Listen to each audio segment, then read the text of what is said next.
Good morning students.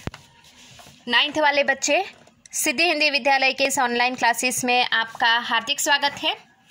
अब बच्चों यहाँ पे हमारा ये जो काव्य है सवैया, जिसके जो कवि है वो रसखान है।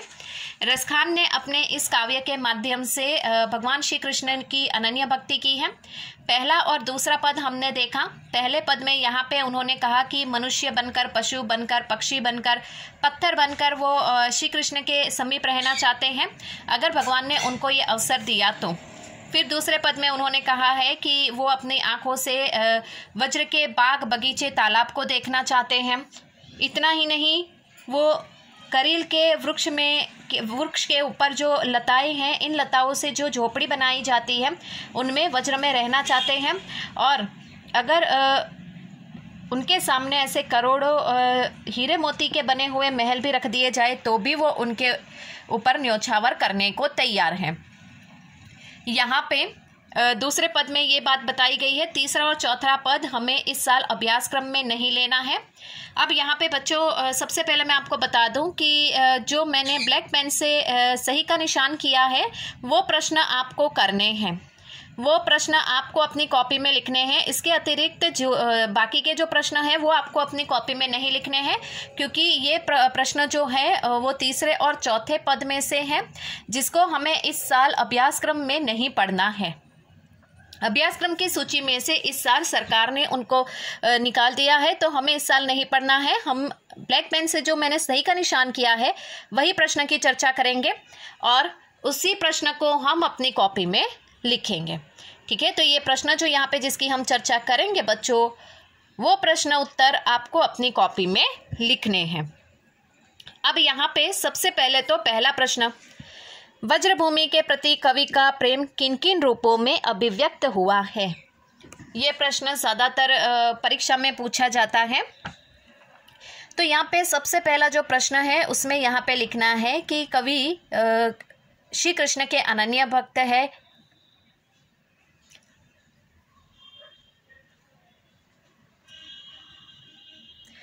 और यहाँ पे श्री कृष्ण के प्रति जो है वो अपनी भक्ति अलग अलग रूपों में प्रस्तुत करते हैं। इतना ही नहीं, यहाँ पे उन्होंने अपने प्रेम को अलग अलग रूपों में अभिव्यक्त किया है। उसमें सबसे पहले 1 नंबर करके हमें लिखना है उसमें कि अगर कवि कहते हैं, रसखान कहते हैं कि अगर उनको भगवान ने मनुष्य का रूप दिया तो वो यहाँ पे मनुष्य के रूप में अगर वो उनको जन्म मिला तो वज्र में ही ग्वाल के रूप में वो रहना चाहते हैं।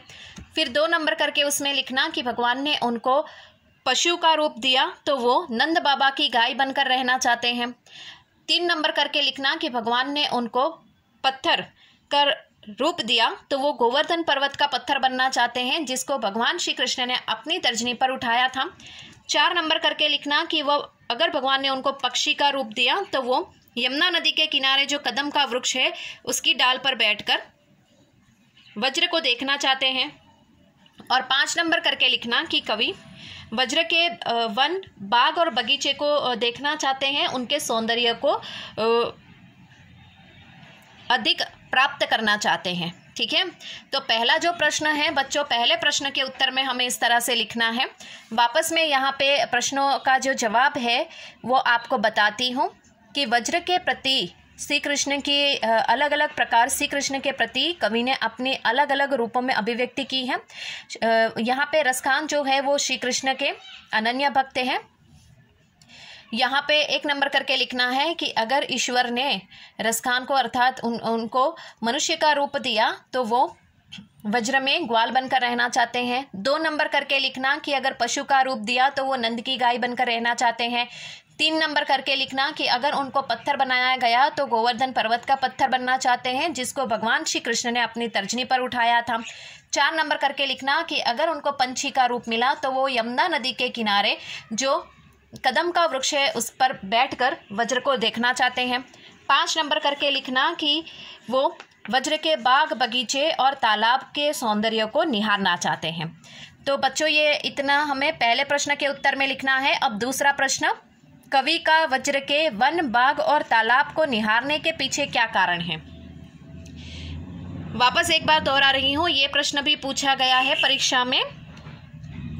कवि का वज्र के वन, बाग और तालाब को निहारने के पीछे का क्या कारण है? तो यहाँ पे कवि जो है वो श्री कृष्ण के अनन्य भक्त हैं। श्री कृष्ण से और उनकी हर एक वस्तु से कवि को अत्यधिक लगाव है। श्री कृष्ण के प्रति उनका अनन्य स्नेह है।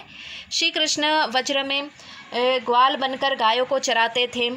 वो तरह तरह से यहाँ पे वज्र की वस्तुओं के साथ जुड़े हुए हैं। इसके लिए कवि कृष्ण का जुड़ाव और लगाव महसूस करते हैं। इसलिए कवि इन वन, बाग और तालाब को निहारना चाहते हैं, क्योंकि वह उनमें श्री कृष्ण का अंश महसूस करते हैं। ये दूसरे प्रश्न का उत्तर है बच्चों।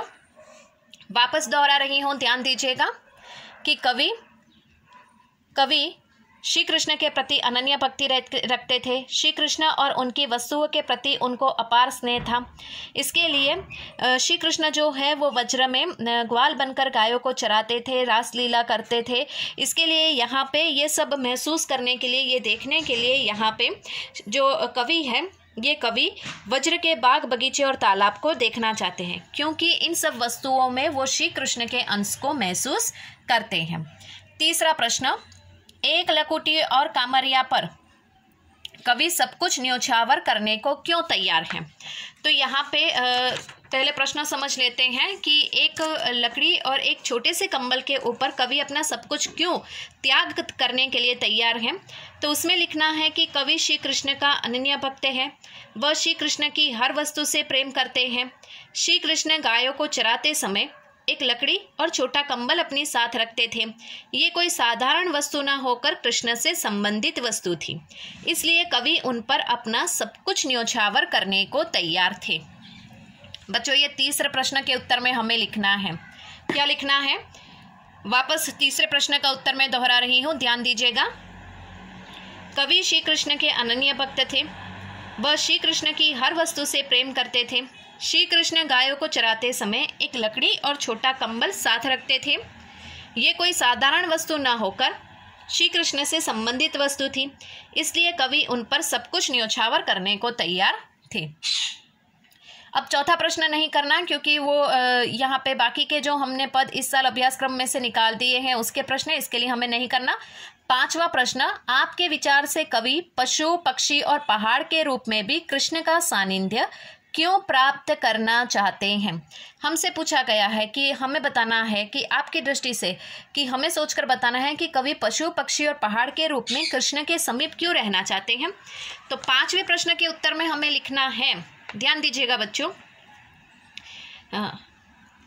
मेरी दृष्टि में कवि पशु, पक्षी और पहाड़ के रूप में श्री कृष्ण का सानिध्य इसलिए पाना चाहते हैं क्योंकि वह श्री कृष्ण के अनन्य भक्त है। वह हर जन्म में श्री कृष्ण में अपने इष्ट देव श्री कृष्ण के समीप रहना चाहते हैं। वह वज्रभूमि के पशु, पक्षी और पहाड़ में श्री कृष्ण की निकटता महसूस करते हैं। उन्हें लगता है कि इन वस्तुओं के रूप में श्री कृष्ण का सानिध्य पाने से उनका जन्म सार्थक हो गया। पांचवा प्रश्न का उत्तर बच्चों इस तरह से हमें लिखना है। वापस मैं दोहरा रही हूं, ध्यान दीजिएगा।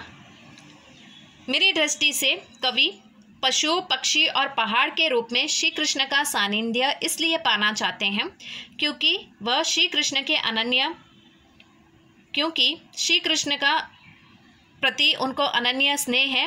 वो हर जन्म में श्री कृष्ण को ही अपने इष्ट देव के रूप में देखना चाहते हैं, उनके समीप रहना चाहते हैं। वह वज्रभूमि के पशु, पक्षी और पहाड़ में भी श्री कृष्ण की निकटता महसूस करते हैं। उसे लगता है, अर्थात उन्हें लगता है कि इन वस्तुओं के रूप में श्री कृष्ण का सानिध्य पाने से उनका जन्म सार्थक बन जाएगा। ठीक है बच्चों, तो ये पांचवें प्रश्न का उत्तर हुआ। छठा प्रश्न, चौथे सवैया। तो चौथा सवैया हमें इस साल अभ्यासक्रम में पढ़ना नहीं है। उसके बाद यहाँ पे सातवां प्रश्न, भाव स्पष्ट कीजिए। भाव स्पष्ट करे में सबसे पहले एक ही क ही हमें करना है, ख नहीं करना, क्योंकि वो अभ्यासक्रम में नहीं है। तो क में कोटिक एकल धोत के धाम करील के कुंजन ऊपर वारों। तो यहाँ पे सबसे पहले तो हमें बच्चों लिखना है कि प्रस्तुत पंक्ति, उपरोक्त पंक्ति यहाँ पे सवैया में से ली गई है, जिसके कवि है रसखान। रसखान श्री कृष्ण के अनन्य भक्त हैं। फिर एक लाइन छोड़ के हमें लिखना है, ये पंक्ति को समझाना है कि इस पंक्ति के माध्यम से कवि रसखान का श्री कृष्ण से जुड़ी हर वस्तु के माध्यम से उन्होंने अपने अनन्य प्रेम को प्रकट किया है। श्री कृष्ण गोप गोपियों के साथ इन करील के कुंजों की छांव में रास लीला रचाया करते थे। कवि के लिए इन करील कुंजों का अत्यधिक महत्व है। वह इन कुंजों को सैकड़ों स्वर्ण भवनों से भी ज़्यादा प्रिय एवं कीमती मानते हैं। ऐसा हमें इसमें लिखना है। वापस ये प्रश्न का उत्तर दोहरा रही हूँ, ध्यान दीजिएगा। सबसे पहले हमें लिखना है क में ख नहीं लिखना है, ये अभ्यास क्रम में नहीं है, सिर्फ क ही लिखना है। उसमें लिखना है प्रस्तुत काव्य पंक्ति सवैया में से ली गई है, जिसके कवि रसखान हैं। रसखान श्री कृष्ण के अनन्य भक्त हैं। अब उसमें एक लाइन छोड़ के लिखना है कि प्रस्तुत पंक्ति के माध्यम से कवि रसखान श्री कृष्ण से जुड़ी हर वस्तु के प्रति उनको अनन्य और अगाध प्रेम है। श्री कृष्ण गोप गोपियों के साथ इन करील की कुंज गलियों में रास लीला रचाते थे। कवि के लिए इन करील कुंजों का अत्यधिक महत्व है। वे इन कुंजों को सैकड़ों स्वर्ण भवनों से भी अत्यधिक प्रिय एवं कीमती मानते हैं। तो बच्चों यहाँ तक ही हमें करना है। 8वां जो प्रश्न है ये हम अलंकार सीखेंगे तब उसकी चर्चा करेंगे। समझ में आया? 8वां जो प्रश्न है वो हम अलंकार करेंगे तब हम उसको समझेंगे। यहाँ पे अभी नहीं करना है। तो पहला, दूसरा, तीसरा, 5वां और ये 7वें में क ही करना है। तो बच्चों आज के इस वीडियो में हम यहाँ पे रुकते हैं। ये काव्य के प्रश्नोत्तर यहाँ पे खत्म होते हैं। आगे के वीडियो में हम कोई पाठ की शुरुआत करेंगे। तब तक के लिए रुकते हैं। Thank you.